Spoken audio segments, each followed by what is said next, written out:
the Shark's Fin and Meru Central. This is the anti-Everest.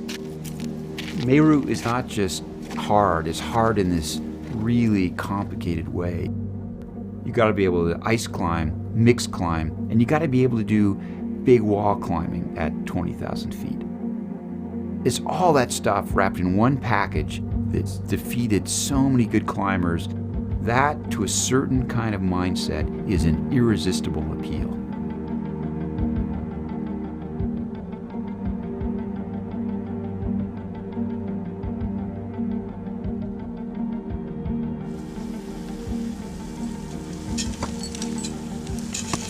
Climbing is very risky, but I do it by choice. When I'm on the rope with that risk above, I'm in control of my destiny. If I let go, boom, I'm gone dead. I hang on to it, I get to the top, I have this endorphin reward from within.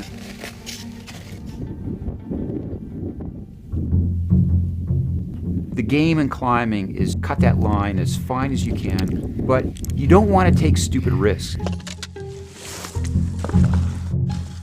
You're supposed to show that you're so good and so controlled that you can take it right to that line and go no further. And sure, part of that's competitive, but a challenge for which the outcome is guaranteed isn't really a challenge in the weird moral universe of climbers. The challenge has to be real. Defeat has to be a likelihood, death a possibility. Every single day, it seemed like there was some insurmountable obstacle. But your comfort level and your threshold for the acceptance of risk, I think for me, it's tied directly to what I want to get out of life.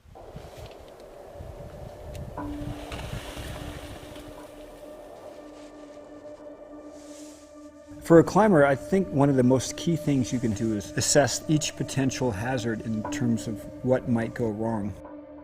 What would a fall on a traverse look like? If you fell at this point, what would happen? Or if you dropped your food, what would happen? What could that worst case scenario be?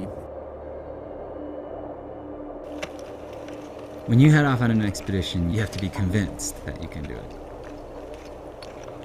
But I honestly wasn't totally prepared for what we encountered. It's hard to overstate what kind of condition we were in. Barely, yeah. I mean, we're literally down to eating a couple spoonfuls of granola in the morning and sharing a couple slices of salami during the day. I mean, we're definitely on pretty limited rations at this point. I'd be freezing, shivering uncontrollably. But I definitely didn't want to be the guy that said, "Oh, I'm cold, I want to go down." We were getting frayed. But there's this sort of bravado or this aspect of climbers that you never want to bring up retreat and going down until you really have to. Conrad's up there. I got up a couple moves in it and I realized it's going to take us 4 or 5 hours to deal with this pitch. We're probably at about 20,500 feet, just short of the ridge. It's Arctic. Probably another 500 feet to the summit. We're gunning for the ridge line right below the summit.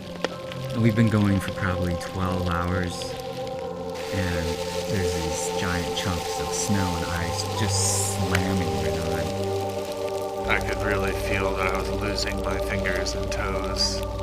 I started just screaming and yelling and crying. That was my absolute last breaking point. But they were talking about spending the night there. What if we push on? Should we push on? It's hard to describe what that line is, but you know when you cross it, and we'd already crossed it and drawn another line and then crossed it again and then drawn another line and crossed it again. As the mentor and the silverback, the old guy on the team, I was like, hey, this is it. We can't, we're done. We can't, it's too much risk involved.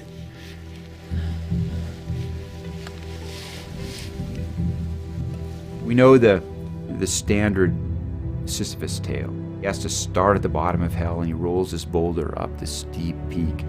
And then before he gets to the top, the powers of the universe flick the rock back down. He has to do it all over again, over and over again. There's no end, there's no reward.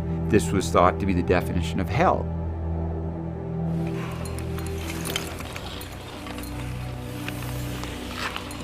It's over. It's not easy turning around. Maybe it just wasn't meant to be climbed.